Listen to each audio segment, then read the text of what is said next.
નમસ્કાર વિદ્યાર્થી મિત્રો, આપનું હાર્દિક સ્વાગત છે આપની પોતાની YouTube channel Vedant coaching classes પર। આજના વિડીયોમાં વાત કરીશું ધોરણ 9ના ઇંગ્લિશ વિષયના પ્રથમ પરીક્ષા 2024-25 માટેની જે લેટેસ્ટ બ્લુપ્રિન્ટ છે તેની સંપૂર્ણ સમજૂતી આજના વિડીયોમાં મેળવવાના છીએ।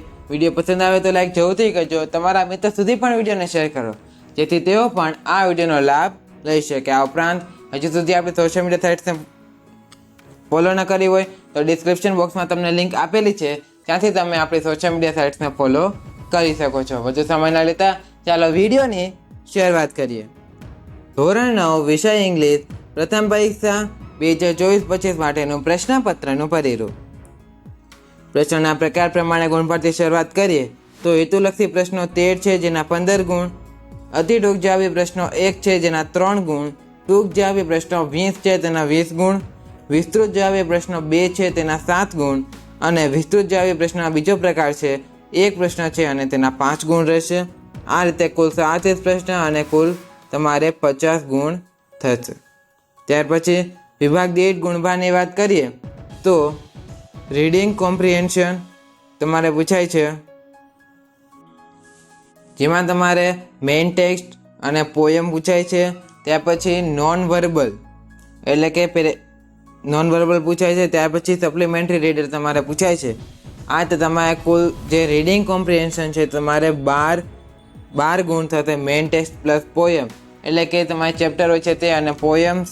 ત્યાર પછી નોન વર્બલ ત્યાં 4 ગુણ હોય છે અને સપ્લિમેન્ટરી રીડર એટલે કે બ્લેક બુક તમારે જે આવે છે તેના 4 ગુણ હોય છે।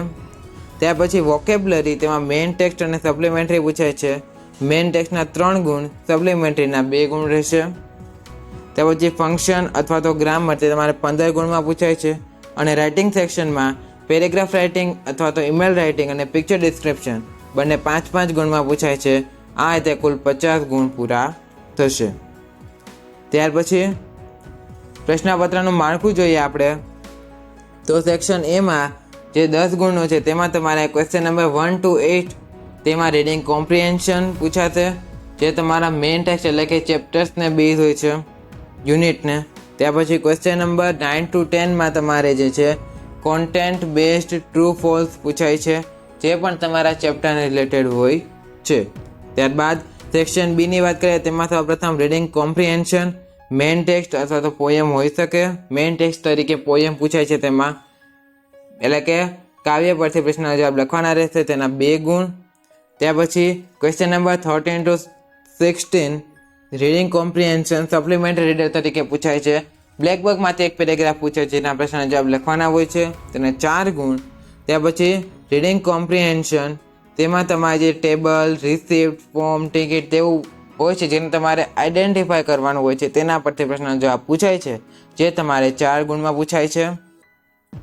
ત્યાર પછી સેક્શન સીની વાત કરીએ ક્વેશ્ચન નંબર 21 to 23માં આઈડેન્ટિફાય ધ ફંક્શન પૂછાય છે। ત્યાર પછી ક્વેશ્ચન નંબર 24 to 25માં કમ્પ્લીટ ધી સેન્ટેન્સ પૂછાય છે। ત્યાર પછી ક્વેશ્ચન નંબર 26માં તમારે વોકેબ્યુલરી કમ્પ્લીટ ધી પેરેગ્રાફ પૂછાય છે અને ક્વેશ્ચન નંબર 27 to 28માં vocabulary finding the nearest meaning પૂછાય છે, જેના ગુણ પણ તમને અહીં દર્શાવેલ છે। ત્યારબાદ સેક્શન ડીની વાત કરીએ તો ક્વેશ્ચન નંબર 29 to 30 તેમાં કન્જક્શન પૂછાય છે, જેના 2 ગુણ। ક્વેશ્ચન નંબર 31માં એડિટિંગ એટલે કે passage with 3 blanks with 3 options each find in the blanks question મતલબ એક પેરેગ્રાફમાં એડિટિંગ તમારે પૂછાય છે, જેમાં તમારે એક પેરેગ્રાફ હશે તેમાં 3 ખાલી જગ્યા હશે, તેમાં તમને 3 ઓપ્શન પણ આપેલા હશે, જેને તમારે 3માંથી ગમે તે એકનો જવાબ તમારે લખવાનો રહેશે, જે સાચો જવાબ હોય તો ચૂઝ કરીને લખવાનો છે, જેના 3 ગુણ રહેશે। ક્વેશ્ચન નંબર 32માં ડુઅસ ડાયરેક્ટેડ પૂછાય છે, જેના 2 ગુણ રહેશે અને ડુઅસ ડાયરેક્ટેડમાં તમારે ચેન્જ ધ ટેક્સ્ટ પૂછાય છે।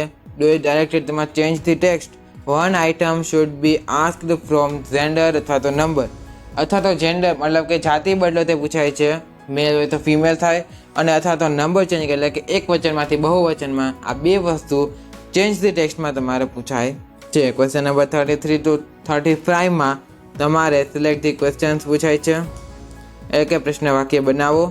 ત્યાર પછી સેક્શન ઈની વાત કરીએ તો ક્વેશ્ચન નંબર 36માં પેરેગ્રાફ રાઇટિંગ પૂછાય છે, એની 1 આઉટ ઓફ 3 ત્રણમાંથી ગમે તે એક લખવાનું હોય છે જેના 5 ગુણ. અને ક્વેશ્ચન નંબર 37માં પિક્ચર ડિસ્ક્રિપ્શન અથવા તો ઈમેલ રાઇટિંગ પૂછાય છે જેને તમારે 5 ગુણ રહેશે. ખાસ વાત એ કે પ્રથમ પરીક્ષા માટે તમારે જૂનથી સપ્ટેમ્બર માસ સુધીનો અભ્યાસક્રમ રહેશે, જેમાં ખાસ વાત એ છે કે વાર્ષિક પરીક્ષાના નમૂનાના પ્રશ્નપત્રમાં મૂકવામાં આવેલ ક્ષમતા આધારિત પ્રશ્નો એટલે કે CBQ ક્વેશ્ચન્સ મુજબના પ્રશ્નો પ્રશ્નપત્રના તમામ વિભાગોના મળીને કુલ અંદાજિત 50% ગુણના પ્રશ્ન પ્રથમ દ્વિતીય પરીક્ષાના પ્રશ્નપત્રમાં પૂછવાના રહેશે. આ જે CBQ ટાઈપ ક્વેશ્ચન્સ છે તેનાથી તમારે જે છે ગુજરાતી, હિન્દી, ઇંગ્લિશ અને સંસ્કૃત વિષયમાં કોઈ પણ ફરક પડતો નથી, જ્યારે ગણિત, વિજ્ઞાન અને સામાજિક વિજ્ઞાનમાં ઘણો ફરક પડે છે, જે તમારે ધ્યાનમાં રાખવું. આજના વિડીયો માટે આટલું જ. હવે મળીશું નેક્સ્ટ વિડીયોમાં. ત્યાં સુધી થેન્ક્સ ફોર વોચિંગ. જય હિન્દ, વંદે માતરમ.